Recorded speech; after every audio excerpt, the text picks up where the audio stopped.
Dixo Daily presenta.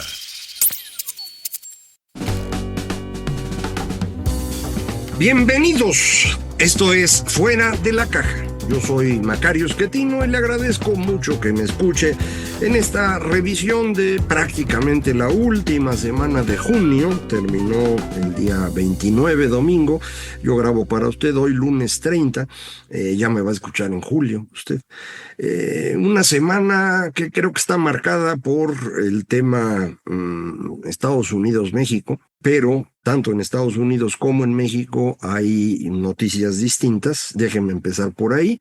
En Estados Unidos el señor Trump, recuerda, se metió en la guerra de Israel-Irán, a apoyar a Israel para destruir las áreas en donde Irán estaba llevando a cabo su programa nuclear. El ataque fue exitoso, hasta donde se sabe, pero no se sabe qué tan exitoso. Obviamente el señor Trump, ya usted cómo es, dice, los acabamos, los destruimos, no quedó nada. Los informes de inteligencia no son igual de optimistas, pero no cabe duda que si no quedó destruido el programa nuclear de Irán, pues sí perdió tiempo. Van a tardar algunos meses en recuperarse, en el mejor de los casos. Ya veremos esto si no tiene repercusiones. No es algo sencillo el tema. Recuerde que Irán es un país muy grande, de una historia muy larga. No es un país árabe, como sabe, es un país de origen distinto, les llamamos persas en general. No todo el país es de esa etnia, pero sí es la mayoría. Más o menos 90 millones de personas. Ya no es una cosa menor, no está usted hablando de irse a pelear en algún lugarcito, es un país grandote y por esa razón pues no es una cosa que se pueda invadir impunemente. Entonces nadie está pensando en eso, era un ataque quirúrgico. La tecnología que tiene Estados Unidos le permite hacer eso. Israel no tiene el tipo de bombas que podían penetrar, que fueron las que aportó Estados Unidos. Muchas personas han festejado al señor Trump por esto, porque dicen, mira, pues rápidamente resolvió el tema. Yo no estoy seguro que esté resuelto, pero tampoco hay que menospreciar la capacidad que tiene el ejército estadounidense. Es una muestra clara de ello. En México, lo relevante fuera del asunto de la relación con Estados Unidos son datos económicos. El dato de crecimiento resultó mucho mejor que lo que originalmente INEGI había estimado como dato oportuno. El origen de esto tiene que ver con datos poco increíbles en el comercio al menudeo y en transporte. Y el ajuste que se hace por Semana Santa le terminó de dar el empujoncito. Según mis cuentas, la tendencia de la economía sigue siendo más o menos negativa. Como ya le he dicho varias veces, no hay una crisis profunda, pero sí hay un proceso de deterioro paulatino y continuo de la economía mexicana. Del mes de mayo, el dato de empleo, que ya teníamos desde hace tiempo, no fue bueno. El dato del comercio exterior que acaba de salir tampoco es bueno. Pero los datos de ventas de tiendas de autoservicio y departamentales para el mes de mayo resultaron también espectaculares. Aquí es donde va a venir un problema de medición. Si en abril el INEGI vio un gran crecimiento en el comercio al menudeo cuando la ANTAD no lo veía, y ahora en mayo la ANTAD ve un gran crecimiento, pues a ver qué nos dice INEGI. Ya veremos eso, lo sabremos dentro de 3 semanas, ya podremos ir ajustando, pero mi impresión es que el deterioro de la actividad económica continúa.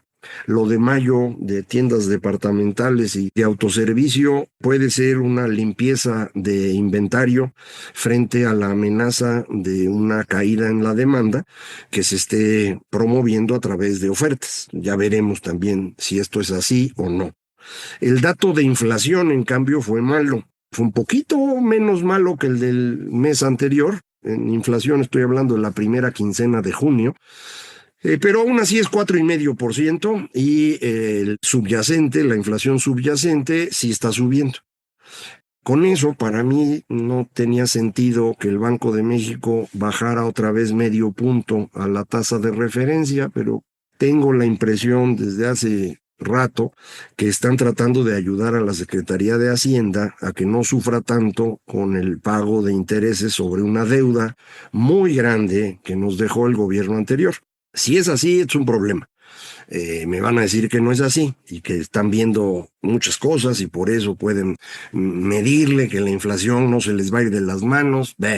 En la gráfica sí se ve que se les está yendo de las manos, pero pues ellos tienen mucha información, me refiero a los miembros de la Junta de Gobierno, y 4 de ellos votaron por bajar la tasa medio punto y luego dijeron pues que a lo mejor ya no le van a mover igual.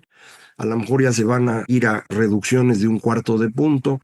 La tasa que ellos mueven, la de referencia, tiene un efecto de corto plazo y evidentemente los CETES a 28 días e incluso los CETES a 3 meses bajan, pero los papeles a mayor plazo no están bajando igual.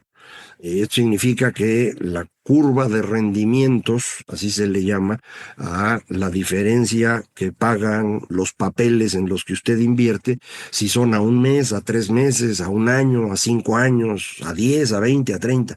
Esa curva se está haciendo cada vez más pronunciada. Esto puede tener efectos importantes en cómo decide la gente invertir y que nadie quiera mover su dinero en el corto plazo, sino que lo quieran mover hacia adelante. También veremos si esto se empieza a poner un poquito peor, ya se lo platico con más detalle. El evento más relevante, sin embargo, fue México-Estados Unidos. El miércoles, la fiscal estadounidense, la señora Pam Bondi, tuvo una comparecencia con los senadores de ese país y pues nos metió en un grupo selecto. Se refirió a los grandes enemigos de Estados Unidos, que son Rusia, China, Irán y México. Esto, pues, la verdad está feo, ¿no? Nunca nos habían puesto en esa lista. Si usted recuerda las palabras del señor Bush, hijo, él se refería a algunos de estos países, en ese entonces Irak, Irán, como el eje del mal. Bueno, pues ya nos pusieron con el eje del mal y esto pues no es nada atractivo. En esa comparecencia, el senador Lindsey Graham, que no es amigo nuestro, pues le presionó a la fiscal y le dijo, oiga, dígame si México está ayudando o no. Y la fiscal no quiso contestar, le dijo, esto lo podemos platicar en privado. Y entonces el senador respondió, pues no me quiere decir porque estos no nos están ayudando. Y no pueden controlar ni su territorio. Se puso feo, ¿eh? Y ese mismo día es cuando sale la noticia de que el Tesoro estadounidense coloca a 3 instituciones financieras mexicanas como sujetos de interés. CI Banco, Impercam y Vector, este último casa de bolsa, los 2 primeros bancos. De inmediato saltó la señora Sheinbaum a decir que quiere pruebas. Acuérdese que en esto de investigar movimientos raros de dinero, las autoridades suelen actuar por sospecha fundada, no necesariamente con pruebas. La sospecha fundada es para evitar un mayor daño y para conseguir pruebas. Entonces, con esa sospecha fundada se fueron sobre estos 3. Varios comentaristas mexicanos que conocen bien el sistema financiero y conocen a las personas que están ahí, afirman que esto pues no está bien porque a lo mejor estos bancos o estas casas de bolsa tienen problemas, pero no son los únicos que lavan dinero. En Estados Unidos también lo hacen y pues que tendrían que ser más parejos. Puede ser que así sea, pero pues nos tocó ahora a estos 3. Después de que la señora Sheinbaum pidió pruebas y la Secretaría de Hacienda incluso emitió un comunicado también pidiendo pruebas, poco tiempo después, la Comisión Nacional Bancaria y de Valores dijo que iba a intervenir o que estaba interviniendo ya a CI Banco y a Impercam, porque los 2 son bancos. Entonces hay que actuar lo más pronto posible para evitar una pérdida de los ahorradores. Como Vector no es banco, no dijeron nada, nomás no lo pusieron. Pero unas horas después la presión no la pudieron evitar y también intervinieron Vector. Vamos a ver qué pasa con estas instituciones. Esperemos que esto no se extienda a otras, porque sería bien complicado el asunto. Y es justo lo que habíamos platicado aquí hace tiempo. cuando nos empezaron a incluir en estos temas de lavado de dinero y narcotráfico y demás, y yo le decía, no es buena idea que nos pongan ahí, porque puede tener un costo muy elevado en el sistema financiero. Ahí está. Ahí está empezando, y esa es la parte que a mí me preocupaba. Algunos de ustedes incluso me decían, no, pero es que solo así vamos a poder meter a la cárcel a López Obrador. Pero yo no sé quién lo vaya a meter o si alguien quiere eso o no. El golpe a Héctor indudablemente pega juntito, ¿no? Acuérdese que el dueño de Vector, todavía presidente honorario me parece, es Alfonso Romo, Poncho Romo, que fue quien actuó al interior de los empresarios para convencerlos de que López Obrador ya era otro, había cambiado, era pragmático, no iba a causar problemas. Y estaba sentado junto a él cuando López Obrador anunció que cancelaba la construcción del aeropuerto, cosa que no sabía el señor Romo, se ve claramente en el video ese de aquella época. Pero bueno, él es el de Vector y el golpe, hombre, pues pega cerca del señor López Obrador. Poncho Romo fue el jefe de la oficina de la presidencia durante un par de años. Entonces, bueno, pues pega cerca, pero de ahí a que esto llegue a lo que muchos esperaban, de que encarcelen a López Obrador, yo lo veo francamente imposible. No hay nada imposible en el mundo, pero bueno, muy cerca de ser imposible. Sí parece existir claramente la idea en el gobierno estadounidense de que México cambie su actitud, porque ellos están convencidos que el crimen organizado en México no podría ser del tamaño que es si no fuera por la ayuda del gobierno. Y por lo tanto, ellos tienen la sospecha de que varios funcionarios o legisladores o gobernadores trabajan para el crimen organizado. Y se supone que existía una lista de estas personas que habrían traído a enseñarle a la señora Sheinbaum para decir, los queremos a estos. Es un rumor de hace tiempo, aquí lo platicamos hace algunas semanas. Yo no he visto esa lista personalmente. Conozco personas muy confiables que me dicen que sí la vieron y que estaban tales y cuales nombres. No me acuerdo bien, así que no se los voy a decir. No va a ser que al rato me denuncien por violencia política de género o algo parecido, ¿no? Ya ve que en eso andan ahora. El caso es que sí hay una presión muy fuerte desde Estados Unidos hacia México y no estamos teniendo mucha capacidad de respuesta. Envolverse en la bandera sirve una vez, sirve dos veces, pero no se pueden estar saliendo todas las mañaneras envueltos en la bandera. Eso no va a funcionar. En algún momento tenemos que hacernos responsables de que efectivamente en México tal vez la mitad del territorio nacional no tiene presencia del Estado mexicano. Está siendo gobernada por los grupos del crimen organizado, directamente o a través de funcionarios que ellos han impuesto. Recuerde usted que para el crimen organizado ha sido muy importante ir poniendo alcaldes, presidentes municipales, y lo han logrado en muchos lugares. Y estos presidentes municipales trabajan para el crimen. Otra vez no sé cuáles, porque no me dedico a eso, pero pues hemos visto que en este gobierno, que empezó en octubre, según vi en una nota, cada mes están matando a un presidente municipal, a un alcalde. Eso no pasaba antes, ya empezó a pasar y ya se les hizo fácil y ya empezaron. Sigue el conflicto en Sinaloa. Esta semana pasada, según también veía yo comentarios de personas que saben de esto, ha sido la peor semana desde que empezó el enfrentamiento, que pues ya está cerca de un año. Entonces, más allá de que exijamos pruebas a los estadounidenses y que tratemos de evitar que se involucren demasiado, también tenemos que tener algún resultado aquí.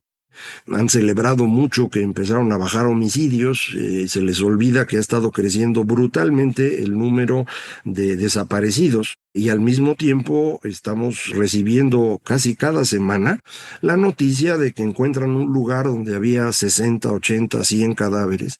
Entonces, bueno, estos desaparecidos, no todos, pero una cantidad considerable de ellos, deberían considerarse en la cifra de homicidios.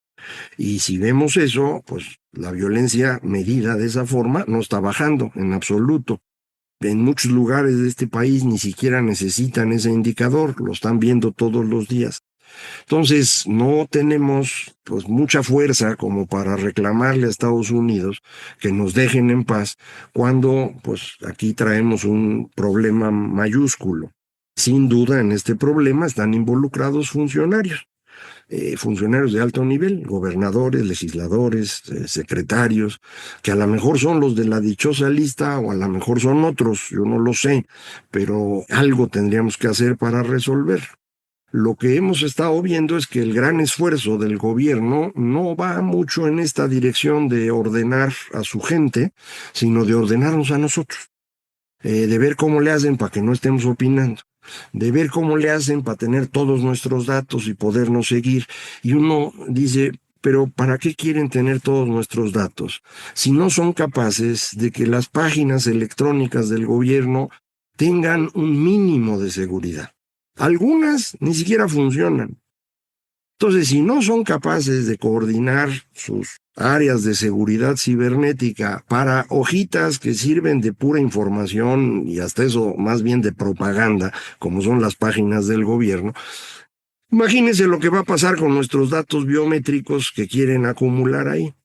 Pues los van a estar vendiendo en las calles de la Ciudad de México, como le han hecho con la base de datos del INE hace años y con muchas otras cosas. Entonces, en vez de preocuparse por resolver el problema que sí tenemos de crimen organizado, parecería que el gobierno está más interesado en consolidar su brazo fuerte para controlar a la ciudadanía. No debe ser sorpresa. Ya sabíamos desde hace tiempo, lo hemos platicado aquí, que el único objetivo del grupo que está en el poder es tener el poder y enriquecerse. Punto. No tiene ningún interés en que usted viva mejor, en absoluto. No les interesa que el país sea más exitoso. De veras, ha habido gobiernos en México que sí tenían esos objetivos y además los funcionarios se enriquecían. Eso no hay duda. Pero lo de ahora sí es novedoso. Realmente no les importa nada, en absoluto. Entonces, por eso, pues no les preocupa enfrentar al crimen organizado, le preocupa enfrentarlo a usted, para que usted no opine. Y ese es, usted incluye aquí a su servidor. Entonces vamos a ver en qué momento empiezan las presiones. Yo voy a seguir hasta donde se pueda, porque es muy importante que estemos platicando estas cosas. Recuerde, en este momento no tenemos forma de resolverlo nosotros los ciudadanos. Aunque haya sido un golpe de Estado el que hicieron estos con la asignación de diputaciones y la compra de senadores, no hay manera legalmente de actuar, no tenemos forma. Hay formas ilegales, pero pues ni usted ni yo vamos a entrar en eso, ¿no? Ahí es donde el tema del crimen organizado se puede convertir en una dinámica muy perversa frente al gobierno que se le ocurrió, entre tantas cosas que están haciendo, modificar la ley para que un militar en activo pueda ser funcionario. A ver si no les acaba resultando bien costoso ese ajuste. Pero eso, pues igual que muchas otras cosas, están en el futuro, no las sabemos claramente, y conforme vayamos teniendo una mejor idea, las iremos platicando. De momento, hasta ahí llegamos. Muchísimas gracias. Esto fue Fuera de la Caja.